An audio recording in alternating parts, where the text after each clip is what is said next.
مساء الفل. اخباركم ايه يا جماعه؟ يا رب تبقوا كويسين وبخير. طبعا انا محتاجاكم بس تاكدوا لي ان الصوت بتاعي واضح، عشان اشوف لو مش كويس احاول اصلح الموضوع. صوتي واضح ولا لا؟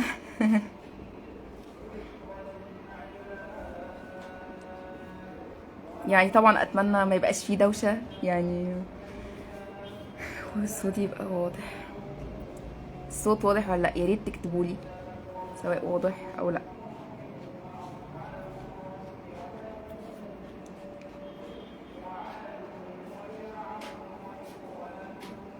تمام. ان شاء الله مش هنطول النهارده للاسف. يعني المره اللي فاتت طلعنا لايف ساعه ونص. معرفش عملناها ازاي دي. بس النهارده مش هنطول للاسف، لان انا عندي شغل ووقتي ضيق قوي. انا لقيتني بس يعني عندي كده 30 دقيقه بالظبط، او 40 دقيقه فاضيه فيهم، فحبيت اطلع اتكلم معاكم في حاجه مهمه قوي قوي قوي وبتجيلي دايما. النطق. ازاي احسن النطق بتاعي؟ طبعا ده سؤال هام جدا. انا هتكلم معاكم دلوقتي ايه اصلا. تمام يا جماعه، الصوت واضح فل قوي. انا هتكلم معاكم اصلا مشكله النطق دي بتبدا من ايه، من امتى، ازاي نحلها. مشكله النطق للاسف بتبدا من اول سيشن، او من اول حاجه احنا قررنا ان احنا نتعلم بيها تركي. يعني بتبدا من الليفل الاول ومن اول سيشن. ازاي؟ احنا في اول ليفل بنتعلم الحروف، بنتعلم نطق الحروف. انا بتعلم نطق الحروف، سواء بقى اتعلمتها صح او غلط، ركزت فيها بانهي مدى. في ناس عندي او بيجولي بنحدد مستوى، وهم ما شاء الله بيبقوا بيفهموا كويس، ولكن عندهم حاجات كتير قوي قوي في الليفل الاول ناقصاهم، ومن ضمنها طبعا النطق وحاجات مهمه جدا. فايه ده يا هجام، هو حضرتك هتدخليني الليفل الاول؟ طب بس انا مش عارف بعرف اعرف نفسي، ولا انا بعرف اعمل حاجه بسيطه. بس انت اوريدي عندك مشاكل كتير قوي قوي في الاساسيات. والنطق يعني حاجه بسيطه منهم. بس مشكله النطق بتبدا من اول سيشن، ومن اول ما انا مبدا اتعلم التركي. المشكله بتبدا من هناك. طيب برضو ليه يا هجام؟ طبعا نطق الحروف في التركي بالذات مش زي الانجليش. لان الانجليش مثلا تلاقي كده ايه، الحرفين بيدوا نطق مثلا. انما في التركي احنا حرفيا هو عندنا الحرف ده هيتنطق كده. ما ينفعش مثلا كلمه اصلا يعني اسد، ما ينفعش مثلا كلمه اصلا فيها الا، هاجي اقول مثلا اصلا او اي نطق تاني. لا، هو الا موجوده، فبالتالي بنكمل على الاساس ده. فبنلاقي مثلا بعد الله حرف الا، فبقول لان اصلا. ما ينفعش اقولها اي نطق تاني. ما فيش غير حرف اليوم وشجاه، بس الحرف اللي مجنن الاتراك نفسهم. الحرف ده هو الوحيد بس اللي ممكن يعني محتاج ان احنا نركز معاه شويه. ممكن ابقى اتكلم عن نطقه في لايف تاني، عشان هو طبعا من اهم الحروف في التركي، وما بيتنطقش غين للاسف، زي ما للاسف يعني بيتعلموا في الجامعات. هو مش بيتنطق غين. بس عموما النطق عامه زي ما قلت لكم بيبدا من هنا. انه اولا الحروف العاديه خالص زي الراء، الياء، الحروف العاديه خالص اللي هي الانسوس هارفلاش بتتنطق زي ما هي بالظبط. كمان الحروف الانلولار، يعني الحروف المتحركه في التركي، هي الاساس في اي حاجه خالص. زي ما قلت كده انا بنطق على اساسها هي اصلا. زي مثلا اقول كلمه بيوك يعني كبير. كلمة بيوك الحرف الأو مثلا بيتنطق أو، فبقول بو. طب بكمل الكلمة فبتبقى يوك، فبيوك.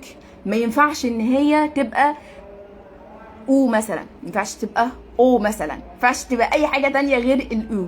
فبالتالي الموضوع بيبدا عند الانلو هارفلار. فلو انا عندي مشكله في الانلو هارفلار، لازم ان انا اوقف مذاكرتي واوقف اي حاجه انا بعملها، واظبط نطق الحروف المتحركه عندي، لان دي اساس اي حاجه يا جماعه. هي اللي بتحسس بتبقى السبب في النطق الصحيح او الغلط. فاتمنى طبعا. كنت متكلمه عن الاندو هارفلاش. كان في فيديو مضحك قوي اتشهر قوي ساعتها، وانا بنطق الاندولار كلها كده في اول الفيديو بشكل سريع. كان مضحك قوي. ممكن ان احنا نشوفه تاني يعني عشان نصلح الموضوع ده. ولو حابين انطقها تاني فبرضو يا ريت ان انتوا تكتبوا لي لو عاوزين ان انا انطق الاندولار تاني وتعرفوا النطق الصح ليه. فاول حاجه، لو انا عندي مشكله في الحروف المتحركه، اتمنى ان احنا نصلحها، ده اولا. طيب تاني خطوه هنعملها في موضوع النطق ده ان احنا هنبدا نجيب كلمات جديده، اي كلمات احنا عارفينها عامه في الدفتر الجميل بتاعنا اللي بنذاكر فيه تركي، ونكتب الكلمات دي ونبدا بالراحه خالص ننطقها كذا مره. وانا برشح قوي في كده بتبقى في الليفل الاول في الطلبه حتى بتوعي في اول ليفل في اول سيشن، الاوداف بتاعنا بيبقى عباره عن دي افكار برضه للسيشنز، انه هو بيبقى فيه 2 ريكورد اولاني ببعت لهم ريكورد شخص بينطق كلمات كتير قوي في ريكورد وهم المفروض بيسمعوه كذا مره وبعدين يبعتوا الريكورد بتاعهم. تاني ريكورد بيبقى شخص بينطق كلمات والمفروض ان هم اللي بيكتبوا الكلمات دي. فانا اتمنى برضو ان انتوا تعملوا ده، يعني دي هتبقى حاجه مهمه جدا. ومش عيب خالص يا جماعه ان انا ارجع للمستوى الاول واحاول اشوف الكلمات دي واشوف الناس بتنطقها ازاي، وبالذات الناس اللي بتبقى في ريكوردات او كده بيتكلموا بالراحه وبينطقوا بالراحه، علشان عارفين ان الناس اللي بتتعلم في الليفل الاول فهم يابانجر يعني اجانب، فبينطقوا بالراحه شويه. فحاولوا ان انتوا تعملوا الموضوع ده. يبقى اول حاجه هظبط الانلولار عندي اللي هي الحروف المتحركه. تاني حاجه هجيب كلمات فيها كده كل الكلمات فيها انلولار، هجيب كلمات عموما فيها انلولار، وبالذات يا جماعه الحروف اللي انتوا بتخافوا منها اللي هو ال والاو والاو والاو. لازم لازم ان احنا نجيب الكلمات دي، وفي حاجه اسمها اليوزلاشمه، يعني ان احنا نواجهها. لازم ان احنا نواجهها وننطق، نجيب اكبر كم ممكن من الكلمات دي وننطقها. دي اول حاجه واهم حاجه في موضوع النطق. ده لو انا مستوايا في الاول، يعني دي حاجه بسيطه نقدر نعملها. طيب لو مستوايا بقى مثلا في الاي كي ولا حاجه، او بعد الاي كي، ممكن نعمل حاجه تانية الا وهي التقليد. يعني فكره التقليد دي حاجه جميله جدا جدا جدا بصراحه. انا نوره عندي فكره التقليد دي عموما، انه انا بقدر احط التون بتاعت صوتي، يعني اخليها اوظفها تبقى، وده الحمد لله عشان كده الاكسنت بتاعتي بتبقى مختلفه شويه وقريبه قوي من الاتراك، لان انا الاكسنت وصوتي نفسه التون اللي انا بعملها وانا بتكلم تركي اكيد مختلفه تماما عن وانا بتكلم عربي. عشان كده اصلا انا بحس ان انا مكسوفه قوي وانا بتكلم عربي لاني متعوده اتكلم تركي، فبحس صوتي مختلف. فده طبعا بسبب انه ده صوتي بالعربي، صوتي بالتركي ممكن تلاحظوا ان هو مختلف شويه. فهو ده الفكره، تون صوتي نفسه ما ينفعش يا جماعه اتكلم بصوت واطي. وعلى فكره دي مهارات عامه احنا حتى بنتعلمها في الكورس. انا مش داخل الكورس بس عشان اتعلم تركي او ان انا اظبط المحادثه بتاعتي، احنا في الكورس بنعمل حاجات مختلفه جدا. يعني فكره تون الصوت، فكره ان هو يبص الطالب يبص في السيشن، يا اما يبص لي، يعني لو احنا كنا في اوفلاين فبيبص لي انا، يا اما لو كنا في اونلاين هو بيفتح الكاميرا وبيبص للكاميرا وبنتكلم والكاميرا مفتوحه. لذلك للاسف طلابي بيتعبوا معايا قوي ان انا يعني من اول سيشن مفيش حاجه اسمها اقفل الكاميرا خالص نهائيا، ده حاجه مش في القاموس موجوده اصلا في الكورسز. فان انا احاول اتكلم قدام كاميرا دي حاجه مهمه، او اتكلم قدام حد، ان انا صوتي اسمعه بنفسي. زي ما دلوقتي انتوا ممكن تلاقي صوتي المفروض يبقى عالي دلوقتي، يعني مش عالي اللي هو تسمعوه، مش ان انا بقى يبقى صوتي واطي او انا بتكلم تركي فبتكلم بالراحه عشان ما حدش يسمع. لا خالص، لازم تواجهه. هنواجه الموضوع ده اولا مع نفسنا، مش لازم خالص نواجهه قدام الناس، مش لازم يبقى قدام صحابنا خالص في الاول، او في الاول خالص بنواجهه مع نفسنا، بنخلي اهلنا يقولوا علينا ان احنا مجانين، بنتقبل ان احنا الناس بتضحك علينا حتى لو كان الناس دي اهلنا، مفيش مشكله خالص. بس مهم ان احنا نكمل. فان انا اصلا اتقبل صوتي وانا بتكلم لغه تانية ده حاجه مهمه قوي قوي قوي. الخوف والتوتر، مشكله الخوف والتوتر وانا بتكلم تركي برضو بتبدا من هنا، وكل ده احنا المفروض بنظبطه في الابير، اللي هو مش هقولك الاي كي ولا البابير ولا اي حاجه، لا ده مش همسح اللايف حاضر الكومنت بتاع كل مره من شخص مختلف مش همسحه. الموضوع ده يا جماعه بيبدا من الليفل الاول او الابير. يعني عموما في الابير كل المشاكل دي انت ما بتدخليش الاي كي غير وانت حلاها، لازم بتخش الاي كي وانت كل ده متظبط عندك او عندك يعني. ف نقطة التقليد بقى تيجي ازاي؟ بحب قوي فكرة التقليد. هي بالانجلش كنت بعملها، هي اسمها الشادوينج. يعني بيكون في حد بيتكلم وانا في نفس الوقت بتكلم معاه. يعني ازاي؟ بسمع طبعا الفيديو كذا مرة كذا مرة، يعني ما يقلش عن 15 مرة، اللي هو خلاص بكون اوريدي عرفت المكان قصدي باردون اللي هو الكلام اللي بيقوله، وابدا ان انا اقول معاه. ومفيش مشكله خالص ان انا اكتب الكلام اللي هو بيقوله، مش هنقل السبتايتل خالص. انا بسمع فيديو وانا اللي بكتب الجمل وانا اللي بكتب الكلمات. ايوه ما شاء الله. يعني مثلا ايلول اللي هي رحمه في الكورس ما شاء الله النهارده، هي طبعا في الاي كي. يعني انا مبسوطه جدا بصراحه. النهارده عملت صنوم، في حاجه اسمها صنوم عندنا بنعملها كل سيشن في نهايه المستوى الاول لحد بقى ما احنا نكمل في الكورسز عامه. في حاجه اسمها صنوم. الصنوم ده يعني برزنتيشن، هم المفروض بيجهزوا موضوع وبيتكلموا عنه في السيشن اللي بعدها. دي حاجه اساسيه برضو، وهم اتعودوا يعني حتى ما بيسالوش، يا اما الموضوع انا ببعته يا اما هم بيعملوا الموضوع. فما شاء الله النهارده رحمه عملت الصنوم بتاعها تحفه جدا. فانا مبسوطه قوي. بالذات قلت لها على تون الصوت، كانت وهي بتتكلم ما ركزتش خالص هي بتنطق غلط ولا لا. لما اتوترت ما وقفتش، هي كملت وحاولت تفتكر. ما شاء الله. يعني تالت حاجة التون بتاعت الصوت، صوتها كان عالي، ما تراجعتش ابدا. كمان كانت باصه للكاميرا. كل ده يا جماعة احنا ظبطناه مع بعض ومرحلة بمرحلة وخطوة بخطوة الموضوع ده اتحسن. ولكن ما شاء الله يعني انا انبهرت فعلا. يعني النهارده كانت السيشن التانية فبصراحة كان حاجة رائعة. فبرافو يا رحمة. فهو الموضوع بيبقى كده ان انا ابص للكاميرا، مش هركز خالص في مرحله تتطلب مني ان انا مركزش خالص انا بقول صح وبقول غلط. طبعا احنا الناس في البابير او في الاي كي، في اخر الاي كي لازم طبعا اركز في الغلط والصح. بس يا جماعه في احيانا المود بتاعي مش هينفع ان انا اركز في كل غلط انا بعمله عشان ما يقاسش. فالمهم ان انا اتكلم. طب اتكلم وانا وما انطقش غير صح وما اقولش كلام صح، ولا ما انطقش خالص؟ خلاص يبقى انا اتكلم، ولو في غلط دلوقتي ان شاء الله يتحسن بعدين. بس ولا مني اتكلم ولا مني انطق صح واسيب الدنيا كده خالص. فده للاسف الشديد للاسف المشكله دي بتبدا فانا بطنشها، فبتفضل مكمله معايا في وقت كبير قوي. فاتمنى ان انتوا تخلي بالكم من النقطه دي قوي. طيب هرجع تاني لنقطه التقليد عشان هي مهمه. الشادوينج ازاي بنعمله؟ انا مثلا بجيب الفيديو، والفيديو ده يستحسن يبقى اخباري. انا بشوف كده بصراحه. ممكن ناس تانية تقول ان القنوات الاخباريه في ناس يعني ناس اخباريين بيتكلموا بسرعه شويه، بس في برضو منهم بيتكلموا ببطء شويه. بس يعني ده اقتراح، مجرد اقتراح. لو حابين بقى اي حاجه تانية عموما يعني هفن في فريق يعني تستخدموا اي حاجه. بتشغلوا الفيديو، انتوا اللي بتكتبوا الكلمات، انتوا اللي بتكتبوا الجمل ورا الشخص اللي هو اللي بيتكلم ده.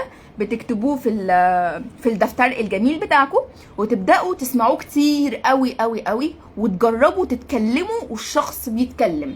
هي مثلا عماله تقول ايه وقال المتحدث الفلاني كذا كذا كذا وهي بقى بتقول الكلام ده اوريدي كده احنا كاتبينه في الدفتر بتاعنا الجميل اللي احنا بالمناسبه الدفتر ده بالنسبه لي يعني اهم حاجه في حياتي والله. يعني انا لا بتسرق ودي حاجه معكنناني، بس مبسوط قوي ان الدفتر ده كان موجود، لان هو حرفيا انقذني في حاجات كتير. حتى لما لا بتسرق انقذني في حاجات كتير.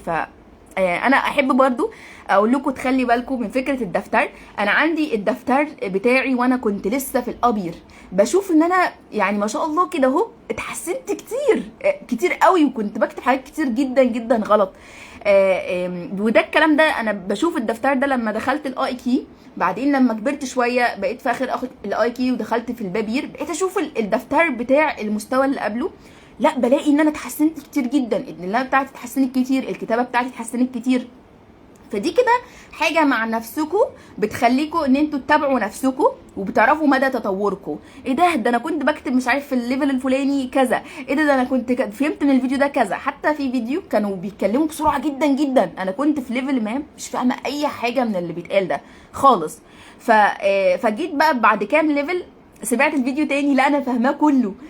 فالموضوع بيبقى بيجي كده. فانا انصحكم وبشده الفيديوز اللي انتوا بتسمعوها دلوقتي والحاجات اللي انتوا بتذاكروها دلوقتي في الدفتر تحتفظوا بيها، عشان بعد كام ليفل ان شاء الله ترجعوا لها تاني. الحاجات دي بتبقى موتيفاسيون يعني، الحاجات دي بتبقى مشجعه قوي ان احنا نكمل في التركي. ففكره التقليد بكل بساطه بشغل فيديو وبس وبكون كاتباه اوريدي، وببدا ان انا اقول معاه بعد ما اسمعه كذا مره واوصل لمرحله خلاص ان انا حفظته. بروح جايه مشغله الفيديو وامسك فون تاني وابدا ان انا الفيديو اشغله وابدا اتكلم مع الفيديو. الطريقه دي تحفه جدا جدا جدا، وانا مبسوطه ان دي افكار جديده. يعني انا والله قبل الموضوع اللايف وان انا اطلع لايف وكده كنت بشوف ان انا عندي افكار كتير قوي قوي مش موجوده. وانا مبسوطه بصراحه بعد اللايف اللي فات. انا بنصحكم وبشده ان انتوا تسمعوه، لان انا الفيديو ده اللايف اللي فات ده قلت فيه حاجات كتير جديده محدش اتكلم عنها خالص، ومبسوطه ان هي بعد اللايف ده وبعد الكومنتس بتاعتي لقيت الافكار بتاعتي بدات تنتشر، ودي حاجه بصراحه بسطاني. ومن ضمنها طبعا فكره تيدكس او تيد عموما. مبسوطه قوي ان انا فتحت المجال ان الناس بتسالني عن تيد، او حتى الناس اللي بداوا يجربوا الموضوع بداوا ينصحوا ناس تانية بيه. فمبسوطه قوي ان الفكره دي بدات تبقى موجوده، لان هي ما كانتش موجوده خالص، يعني ما حدش كان بيتكلم فيها خالص زي تيدكس. وفكره الترجمه برضو قلت عن طريقه ترجمه في اللايف اللي فات. اتمنى ان انتوا برضو ترجعوا لها، لان مفيش حد برضو اتكلم عنها خالص. فكل الحاجات دي جميله قوي بجد وفعاله قوي، اتمنى ان انتوا تجربوها. فكره الشادوينج دي بصراحه برضو ما سمعتهاش خالص، لكن انا اوريدي انا نفسي جربتها. فالحاجات دي انا عن تجربه انا بقولها. الشادوينج ده احنا هنعمله بعد يعني ليفل ما، يعني نبقى في حدود البابير مثلا البي 1، علشان ما نحسش بصعوبه شديده، سواء بقى الفيديو سريع او بطيء او اي حاجه. ممكن نبدا بكرتون تشزجيفان، او ممكن نبدا بمقطع عادي، ممكن نبدا بمقطع اخباري، ممكن نبدا باي حاجه اللي انتوا عاوزينه يعني. بس المهم ان الفيديو يبقى محمس لينا وحابين الموضوع يعني، عشان ان احنا نقدر نكمل فيه. يا ريت يا جماعه تقولوا لي الصوت بتاعي واضح ولا لا، عشان بس ما كنتش بتكلم في الهواء.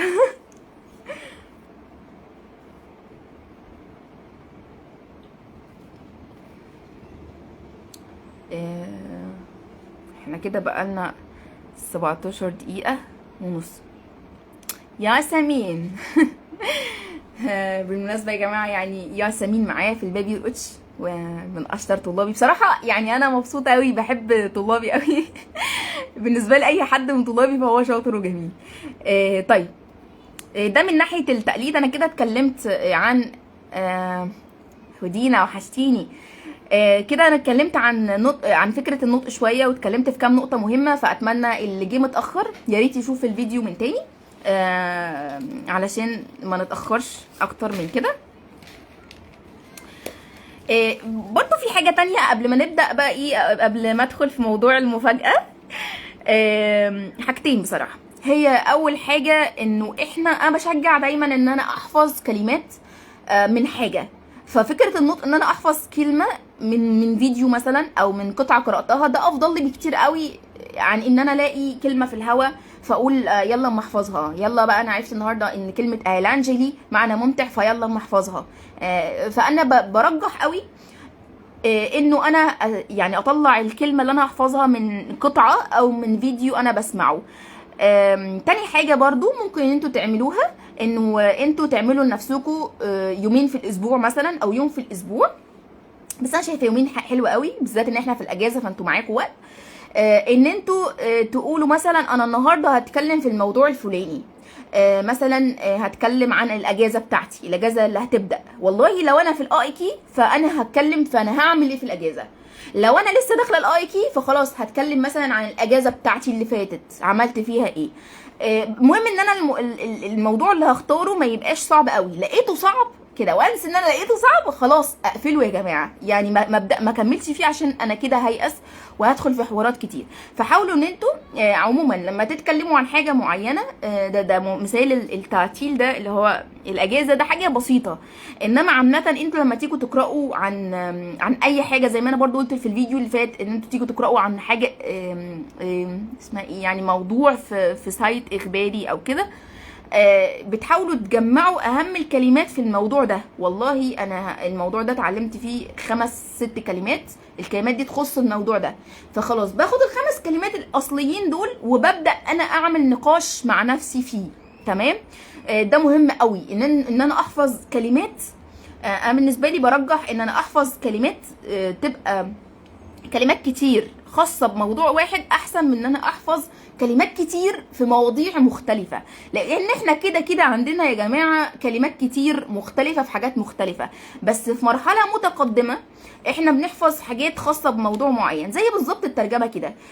مفيش حد مثلا، مفيش حاجة اسمها انا مترجم لكل حاجة في العالم، يعني الموضوع ده بيبقى صعب وعادي. يعني انا ممكن ان انا ابقى مترجم وبحاول في حاجات كتير، دي ما فيهاش اي مشكلة.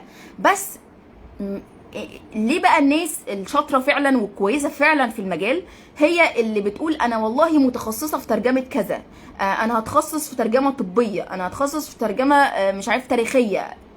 التخصص ده يا جماعه حتى الناس بتوع طب مثلا، مفيش حد يقول لك طب، مفيش طبيب بنلاقيه يقول لنا انا طبيب لكل حاجه. ممكن نروح لدكتور عظام عادي بكل بساطه يقول لي انت المشكله اللي عندك مثلا تخص المخ ولا اي حاجه، مش هيقول لي انا دكتورك فانا هظبط لك كل الدنيا. دكتور العيون غير دكتور العظام غير كل حاجه. ففكره التخصص دي على فكره ان انا احفظ كلمات في مجال معين او في موضوع معين، دي كمان هتسهل لي بعد كده وهتعرفني بعد كده انا بحب ايه ومش بحب ايه. هتلاقوكم مثلا في الحاجات التاريخيه بتحبوا ان انتوا تشوفوا حاجات تاريخيه. حسيت ان الموضوع لذيذ قوي، الكلمات اللي انتوا بتحفظوها بسرعه جدا، الجمل سهل تكونوها، الدنيا لطيفه. هتلاقوكم ان انتوا مايلين قوي للحاجه التاريخيه، فبتبداوا الفتره الجايه تنموا نفسكم تاريخيا، سواء بقى عن تاريخ تركيا او تاريخ مصر. وانا من وجهه نظري برضو انه انا بتعلم لغه تانية غير لغتي، فده معناه انه انا اهتم بثقافه اللغه دي. وده بصراحه يعني دي حاجه برضو بشوفها انه للاسف واحنا بنتعلم اللغه اقول ايه انا بس عايزه اتكلم تركي صح. لا، ما ينفعش انا اقول انا عايزه ايوه في المرحله اللي في الاول بنتعلم تركي وبنتكلم كل حاجه، بس انا دايما بعرف طلابي انه احنا بنتعلم حاجات مختلفه. هتلاقوهم في الكورس اصلا بيعملوا حاجات ملهاش علاقه بالكورس خالص. يعني ما شاء الله امبارح لسه ناس الطلاب بتوعي في اي كي اتش الاي 2 3 عملوا ديزاين من اول وجديد، وهم والله يا جماعه ولا مصممين ولا اشتغلوا قبل كده في التصميمات ولا اي حاجه. انا قلت لهم اعتبروا نفسكم شركه وطالبين حد توظفوه، هتدوا لي ايه؟ هتدوا لي انهي تصميم وان شاء الله ابقى شارك التصميم ده معاكم. بصراحه عملوا لي حاجه تحفه جدا، اتصرفوا مع بعض وعملوا، كان الجروب فيه 3 اتصرفوا وعملوا لي ديزاين. طب يا هجام هو ده ايه علاقته بالكورس؟ ما بيسالونيش حتى ايه ده علاقته بالكورس. الطلاب بتوعي في البابي اتش اللي هم اصلا هيخشوا الباقي كي خلاص بعد كام اسبوع، دول انا قلت لهم الصنوع بتاعنا بعد كده اللي انا اتكلمت عليه من شويه ده يا اما هيبقى في الوورد، هنعمله في الوورد، يا اما هيبقى في الباوربوينت، يا اما فيديو. كل دي مهارات انا عاوزاهم يتعلموها، ملهاش اي علاقه بالكورس، ملهاش علاقه بالتركي. كمان لما يكون في حاجه تاريخيه بحكيها ليهم، يعني حاجه تخص تركيا مثلا، زي مثلا حاجه مثال بسيط خالص. احنا عندنا الاتراك لما تيجوا تسالوهم ازيكم فبيقول لك مثلا شكرا انا كويس. كلمة شكرا دي كله بيقولها، حتى لو ما قالكيش انا كويس او انا وحش بيقول لك شكرا في الاول. احنا في مصر لو انت قلتي لي نوره ازيك عامله ايه، هقول لك شكرا انا كويسه. مفيش حاجه في مصر كده، فانا مش بقيس الموضوع بمصر او بتركيا وبقول بمصر، لا، في حاجات خاصه بالاتراك بيعملوها فانا بعمل زيهم، علشان مع الوقت لما يجي تقال لي انت بتتكلمي ايه ده، انت ازاي بتتكلمي ده، انت بتتكلمي احسن مني. يعني انا تركي طبعا الكلمه دي بتتقال لي كتير جدا، وان شاء الله اكيد بتتقال لي ناس كتير، انت ازاي بتتكلمي كده، انت ازاي عارفه كل المعلومات دي عننا. يعني اللي هو تحسي ان وانا بصراحه ده اللي حسيته وانا في تركيا، ان انا عشان عارفه الثقافه بتاعت الناس وعارفه الناس دي بتفكر ازاي، عارفه الطباع كتير قوي عنهم قوي. يعني انا الحمد لله بقالي سنين حرفيا بقرا في الموضوع ده، مش مجرد ان انا بتعلم وخلاص، عشان انا بقرا في الموضوع ده. واوريدي كنت دخلت مواقع فيه برضو، دي حاجه برضو محدش يتكلم عنها خالص، اتمنى ان انتوا تبداوا تعملوها. في مواقع بتخص ان انتوا تخشوا الاماكن الاثريه في اسطنبول او في تركيا عموما من خلال النت. انا حرفيا كنت حتى بقول لاصحابي الاتراك انا سافرت اسطنبول ودخلت الاماكن التاريخيه من غير ما اشوفها. فانا لما رحت هناك وشفت الاماكن دي، دخلت الايا صوفيا مثلا من خلال النت، دخلت كاني في ايا صوفيا بالظبط، بتمشي بالماوس كده من خلال اللاب. يعني ما شاء الله التكنولوجيا جميله جدا. دخلت واتفسحت في الايا صوفيا وطلعت ونزلت وعملت. فبالتالي انا لما رحت وشفت الكلام ده في الحقيقه انا فعلا ما كنتش مستوعبه، اللي هو الموضوع كان لطيف جدا. فاتمنى ان انتوا برضو تعملوا حاجات شبه كده، مش ان انا عايزه اتعلم تركي وخلاص. لازم يبقى اسلوب حياه. زي برضو لما انا دلوقتي اجي اعمل اكل، انا دلوقتي حرفيا كده اي حاجه انا عاوز اعرفها بعرفها من جوجل بالتركي. الاكل تعرفوا بقى الاكلات من اليوتيوب. عايزه تسمع اي حاجه تسمعيها بالتركي، موبايلك يبقى بالتركي، اي حاجه. ده اسلوب حياه يا جماعه، اسلوب حياه. خليتيه اسلوب حياتك هتنجحي فعلا في ان انت او في ان انت تتعلم اللغه. نطقك هيتحسن، افكارك هتتحسن. ففكره الثقافه دي مهمه قوي قوي قوي. يعني انا بالنسبه لي بشوفها مهمه. حتى لما انا كنت بشتغل في شركه تركيه في مصر، الحمد لله انا كنت مختلفه جدا، لان انا عارفه ازاي اتعامل مع البني ادمين دول. فكره ان هم برضو عندهم الاحترام الزايد للكبير، الاحترام الزايد حرفيا للمدير او للناس الاكبر مننا. كلمه يسيز، الضمير سيز عامه بنستخدمه في اي حاجه، حتى لو الشخص ده قدي في السن. المهم ان هو معايا في الشغل او اكبر مني في السن، فانا بتعامل معاه على اساس ان انا معرفوش، او ان هو حد يعني بكن لي الاحترام من خلال ان انا استخدم الضمير سيز اللي هو حضرتك. فالحمد لله انا كنت مختلفه، وكنت بتكلم بفكره سيس دي دايما. الناس التانية كانوا بيتكلموا بفكره سن اللي هو انت. ودي حاجه انا شفتها يعني قدام عيني. ما كانش الاتراك بيحبوا الفكره دي خالص. ما بيحبوش خالص فكره انه مثلا احنا في حاجات بنستخدمها حتى في السلاملاشما دي تخص الاصدقاء، بنقولها بين الاصدقاء، زي كلمه نيمارنيوك، نيابارش يا دا نابر، دي ايه الاخبار او ايه الدنيا.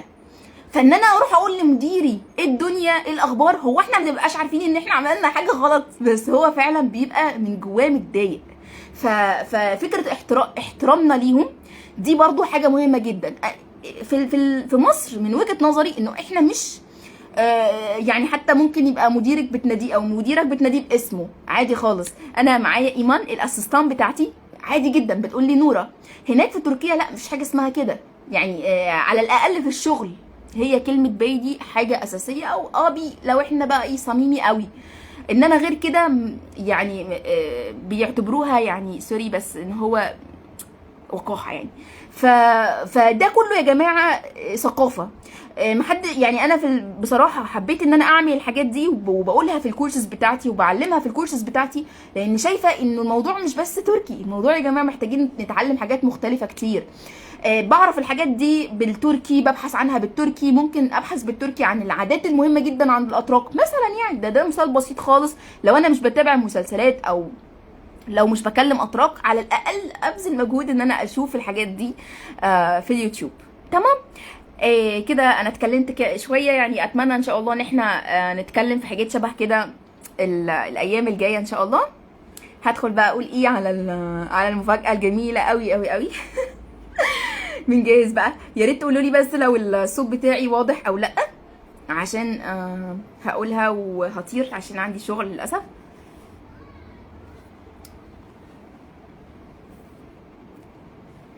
صوتي واضح ولا لا؟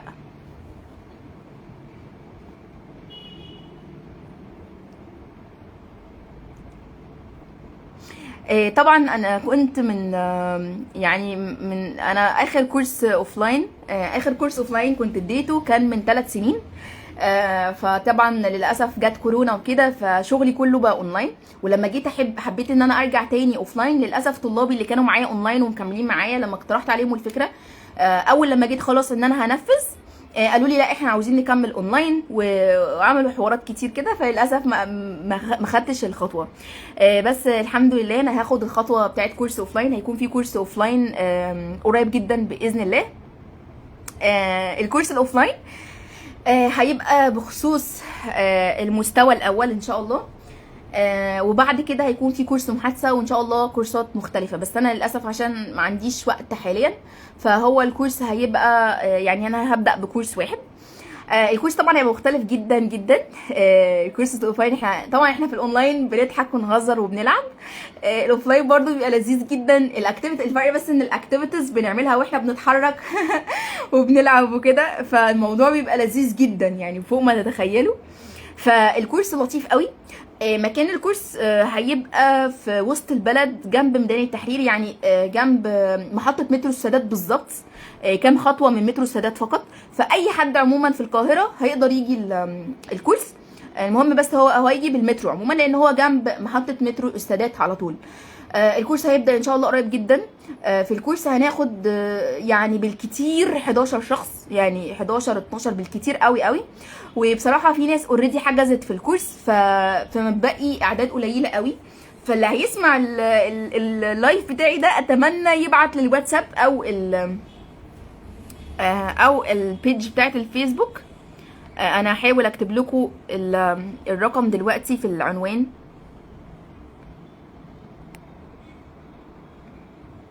او بصوا خلاص خليها لما اقفل هعمل اديت وابعت لكم الاسم، قصدي الرقم،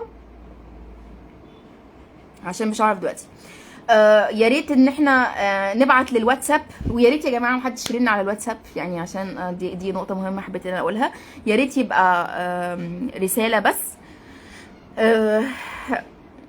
وايه تاني، او البيج بتاعت الفيسبوك. بكام الكورس؟ سؤال مهم جدا يا جماعه، سؤال مهم جدا. ان شاء الله هيكون في عرض صحاب برضو، ده للطلبه، هيكون كويس جدا. يعني لو حد عنده بقى اصحاب كتير، او عنده صديقه او حتى صديقتين، هيقدر ياخد عرض كويس قوي. العرض ان شاء الله تعرفوه برضو من خلال الواتساب، حاولوا ان انتوا تتواصلوا معاها.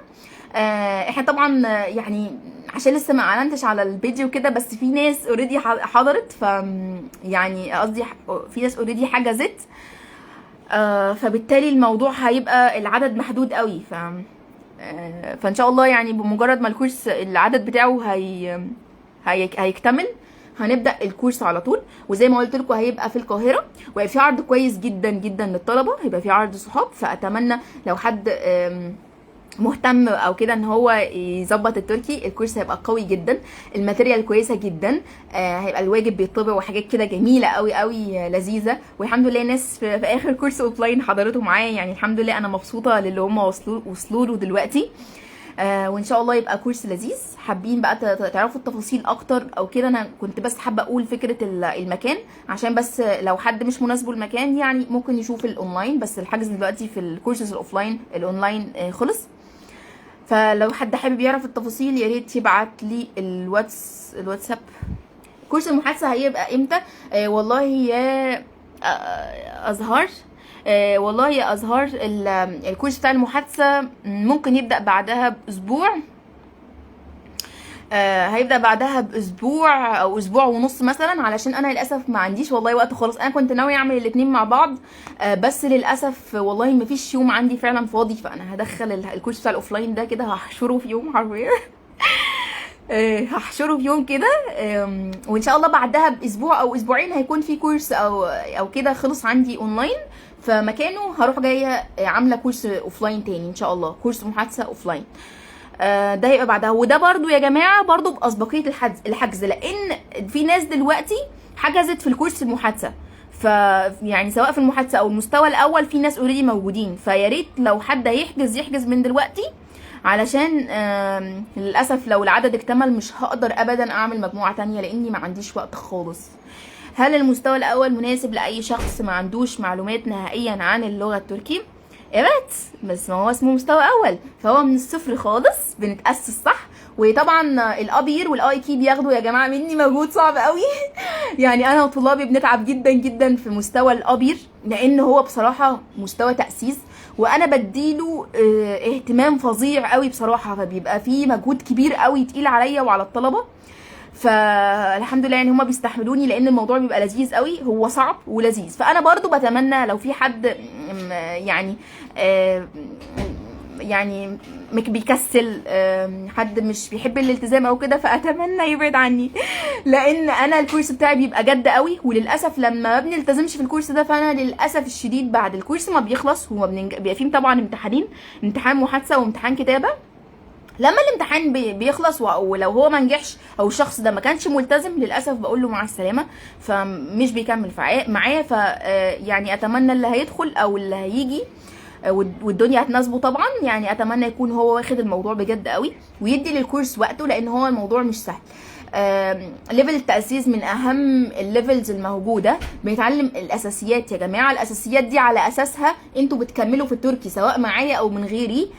طبعا في الكورسز انا بديكوا نصايح دايما ازاي تذاكروا لوحدكم، بحيث لو في حد عاوز يعني بعد الكورس ما يخلص يذاكر لوحده يبقى عارف ازاي يذاكر لوحده وما تبقاش الدنيا ملخبطه معاه. طبعا اللي حابب بيكمل اكيد عادي يعني. بس اتمنى كده يكون الامور وضحت وان شاء الله اشوفكم في الكورس الاوفلاين. هو زي ما قلت لكم ان شاء الله الحجز هيكون في خلال الاسبوع ده. يا ريت تبعتوا الواتساب، انا هنزله لكم على طول بعد ما اقفل اللايف هنزله لكم، وتبعتوا لها وتسالوها على عرض الصحاب وتقولوا لصحابكم. ان شاء الله يكون كورس لذيذ. وطبعا كالعاده انا باخد الفيدباك من طلابي. الفيدباك يعني اللي هو راي الطلبه في الكورس ايه. فرأي الطلبه طبعا تقدروا توصلوا له بكل سهوله. يعني لو في حد ما يعرفنيش او كده دايما بنصح انه احنا نشوف المدرس زي كده، يعني تشوفوني يا اما تشوفوا الفيدباك على المدرس ده. فتقدروا تشوفوا الفيدباك على الكورسات من خلال البيج بتاعت الفيسبوك، وتقدروا تشوفوني في اليوتيوب. وحابين تسالوني عن اي حاجه برضو انا معاكم. وربنا يوفقكم ان شاء الله. ولو في اي سؤال يا ريت تبقوا تسالوه لي، وهنزل لكم ان شاء الله الرقم بتاع الواتساب اول لما نقفل على طول. Beni dinlediğiniz için çok teşekkür ederim. Görüşürüz. Güle güle.